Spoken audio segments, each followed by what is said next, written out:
పాత్రికేయ electronic media సంబంధించిన సోదరులకు, ప్రింట్ మరియు ఎలక్ట్రానిక్ మీడియాకు సంబంధించిన సోదరులందరికీ ముందుగా ఉద్యమ నమస్సులు. ఈ ఉద్యమం 3 దశాబ్దాలుగా కొనసాగిస్తూ సుప్రీంకోర్టు తీర్పు ద్వారా ఒక వర్గీకరణ లక్ష్యం నెరవేర్చుకున్నామని చెప్పి అనుకుంటున్న సందర్భంలో ఇందులో ప్రధాన భూమిక కూడా మీడియా పోషించింది. అటు ప్రింట్ అండ్ ఎలక్ట్రానిక్ మీడియా, ఇప్పుడు మళ్ళీ సోషల్ మీడియా ప్రోత్సహిస్తూ సహకరిస్తూ వచ్చింది.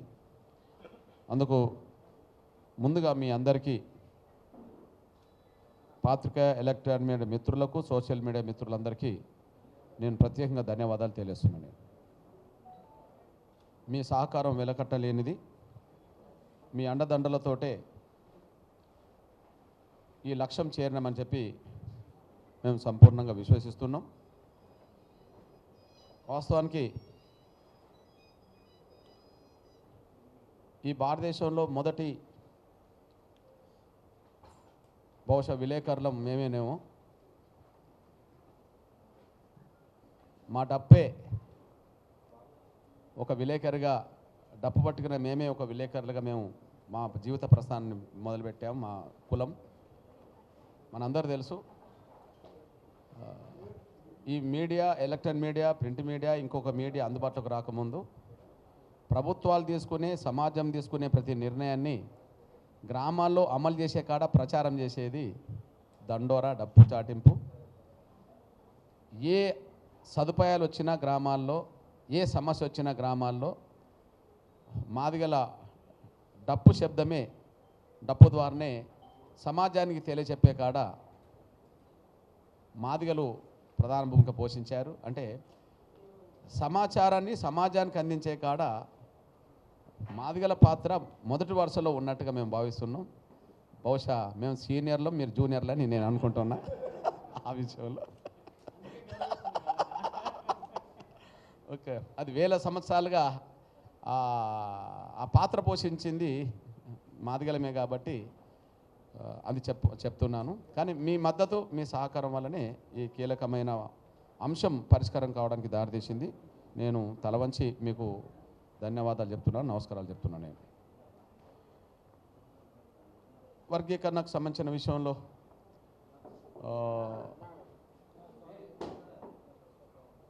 ఈ అంశం మొదలుపెట్టే ముందు ఎంఆర్పిఎస్కు ధనం లేదు, ఎంఆర్పిఎస్కు సమాజం మద్దతు ఉన్నది, అదే సమయంలో మీడియా మద్దతు ఉన్నది. అందుకు ఎంఆర్పిఎస్ ఉద్యమం ప్రారంభ రోజుల్లో లక్ష్యాన్ని నెరవేర్చుకునే పోరాటాన్ని ముందుకు తీసుకెళ్తున్న దశలో మేము ఉద్యమం మొదలుపెట్టిన తర్వాత హైదరాబాద్ రావడానికి 1 సంవత్సరంన్నర పైగా పట్టింది. ఉదాహరణకు ప్లీజ్ 94లో జూలై 7న ప్రకాశం జిల్లాలో ఒక గ్రామంలో ఎంఆర్పిఎస్ ఆవిర్భవించింది. ఒక కుగ్రామంలో మొదలుపెట్టిన ఈ ఉద్యమం వాస్తవానికి 30 ఏళ్ళు కాదు, 3 సంవత్సరాలు తిరగకముందే వర్గీకరణ సాధించాం. మేము ఎప్పుడు ఈ ఉద్యమాన్ని ముందుకు తీసుకెళ్లే అంశంలో డాక్టర్ బాబాసాహెబ్ అంబేద్కర్ స్ఫూర్తికి సంబంధించిన వాటిని మేము అమలు చేశాం. డాక్టర్ బాబాసాహెబ్ అంబేద్కర్ నినాదాలు ఉంటాయి, బోధించు, సమీకరించు, పోరాడు అని. మేము ఎంఆర్పిఎస్ ఉద్యమం మొదలుపెట్టి ఒక గ్రామంలో మొదలుపెట్టి దాని గ్రామాలకు, మండలాలకు, వివిధ జిల్లాలకు విస్తరించే కార్యక్రమం, బోధించే కార్యక్రమం చేశాం ప్రారంభంలో.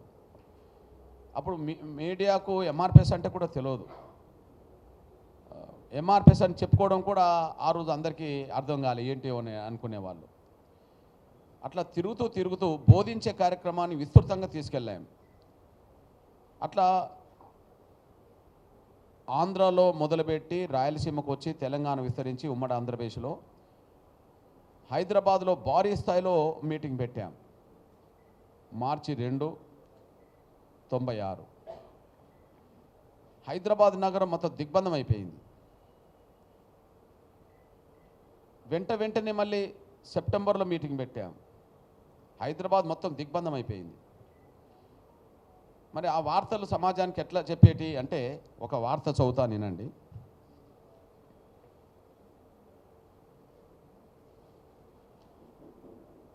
మాదిగ ముట్టడితో మహానగరం విలవిల. ఇప్పటిది కాదు ఈ వార్త. 9 గంటల బైఠాయింపుతో పౌర జీవనం అతలాకుతలం. ట్రాఫిక్ జామ్లో చిక్కి ఉక్కిరి బిక్కిరైన జనం. ఇది అంటే సమాజానికి మాదిగల ఉద్యమం ఏ స్థాయిలో ప్రభావితం చేసింది అనడానికి ఇదొక సాక్ష్యం. దండోరాతో దద్దరిల్లిన రాజధాని నగరంలో మాదిగల మహా ప్రవాహం. ఏబిసిడికై నేడే హైదరాబాద్ అసెంబ్లీ ముట్టడి. బాబు జగ్జీవన్ మొన్న ముగింపు సభ బాబు జగ్జీవన్ దగ్గర జరిగినట్టుగానే అక్కడ కూడా జరిగింది. అల్టిమేటం. ఢిల్లీకి అఖిలపక్షాన్ని పంపే తేదీ 12 గంటల్లో ప్రకటించాలి. నిజాం కాలేజ్ మైదానంలో బైఠాయించిన వేలాది జనం.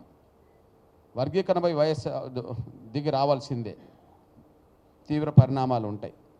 ఇట్లా ప్రతి విషయంలో మీడియా ఎంఆర్పిఎస్ ఉద్యమ లక్ష్యాన్ని సమాజంలోకి తీసుకెళ్లే విషయంలో మీడియా అతి కీలకమైన పాత్ర పోషించింది అనడానికి, మాకు చేయూతనిచ్చింది అనడానికి ఇట్లాంటి సాక్ష్యాలు ఎన్నో ఉన్నాయి. ఇక్కడ నేను 2 విషయాలు చెప్పదలుచుకున్నాను. ఎస్సీ రిజర్వేషన్ల వర్గీకరణ పోరాటాన్ని ముందు కమిషన్లు ఎట్లా అర్థం చేసుకున్నాయి, రాజకీయ పార్టీలు ఎట్లా అర్థం చేసుకున్నాయి, సమాజం ఎట్లా అర్థం చేసుకున్నది, కోర్టులు కూడా ఎట్లా అర్థం చేసుకున్నాయి. అప్పుడు దళితులకు కేటాయించిన రిజర్వేషన్లలో ఈ తెలుగు నేల మీద మాదిగలకు న్యాయం జరగలేదు, ఉపకులాలకు న్యాయం జరగలేదు, ఇది వాస్తవమేనని చెప్పి కమిషన్లు నిర్ధారణ చేసినాయి. కాబట్టి వర్గీకరణ సమస్య పరిష్కారం అని చెప్పి సూచన చేసినాయి. అందుకు ఎంఆర్పిఎస్ ఉద్యమం పుట్టకముందు వచ్చిన లోకూర్ కమిషన్ సాక్ష్యం, ఎంఆర్పిఎస్ ఉద్యమం మొదలైన తర్వాత వచ్చిన రామచంద్ర కమిషన్ సాక్ష్యం, అదే సమయంలో ఎంఆర్పిఎస్ ఉద్యమం ముందుకు తీసుకెళ్తున్న దశలో వచ్చిన జస్టిస్ ఉషా మేరా కమిషన్ సాక్ష్యం. లోకూర్ కమిషన్ వేసింది లాల్ బహదూర్ శాస్త్రి ప్రధానమంత్రిగా ఉన్నప్పుడు 1965లో. రామచంద్ర కమిషన్ వేసింది 96లో. ఈ ఉద్యమం హైదరాబాద్ నగరాన్ని అతలాకుతలం చేస్తున్న దశలో చంద్రబాబు నాయుడు గారు. ఉషా మేరా కమిషన్ వేసింది మన్మోహన్ సింగ్ గారి ప్రభుత్వం 2007లో. అంటే కమిషన్లన్నీ ఉమ్మడి రిజర్వేషన్ల విధానం వల్ల అందరికీ న్యాయం జరగలేదు, ఎవరి వాటా వాళ్ళకు దక్కాలి అని చెప్పి వర్గీకరణ జరగాలని చెప్పి సూచన చేసినాయి. నంబర్ 1 కమిషన్ల అభిప్రాయం వర్గీకరణకు అనుకూలంగా ఉన్నది, ఎంఆర్పిఎస్ ఉద్యమ లక్ష్యానికి అనుగుణంగా ఉన్నాయి. ఎంఆర్పిఎస్ ఉద్యమం మొదలుపెట్టక ముందు ఉన్న కమిషన్ల రిపోర్ట్లు ఉన్నాయి, ఎంఆర్పిఎస్ ఉద్యమం మొదలుపెట్టినాక కమిషన్ రిపోర్ట్లు ఉన్నాయి. ఇది తెలుగు నేల మీదనే కాదు, హర్యానాలో ఒక కమిషన్ వేశారు, ఉత్తరప్రదేశ్లో కమిషన్ వేశారు. ఈ 2 కమిషన్లకు సంబంధించిన విషయంలో హుకుమ్ సింగ్ గురునామ్ సింగ్ కమిషన్లు అంటారు. కర్ణాటకలో కమిషన్ వేశారు, దాని పేరు సదాశివన్ కమిషన్ అంటారు. తమిళనాడులో కమిషన్ వేశారు, దాని పేరు జనార్దన్ కమిషన్ అంటారు. మహారాష్ట్రలో కమిషన్ వేశారు, దాని పేరు లాహూజీ సాల్వే కమిషన్ అంటారు. అంటే దళితుల మధ్యలో అసమానతలు ఎక్కడ పెరుగుతున్నాయో అక్కడ ఉద్యమాలు వచ్చిన ప్రతి చోట కమిషన్లు పడ్డాయి. ప్రతి కమిషన్ దళితుల మధ్యలో అసమానతల మాట వాస్తవమే, రిజర్వేషన్ల ఫలాలు అందరికీ న్యాయబద్ధంగా అందలేని మాట వాస్తవమే. అందుకున్న వాళ్ళు చాలా అడ్వాన్స్ అయిపోయారు, అందుకోలేని వాళ్ళు వెనుకబడిపోయినారు, వీళ్ళ మధ్యలో కూడా అసమానతలు పెరుగుతున్నాయి.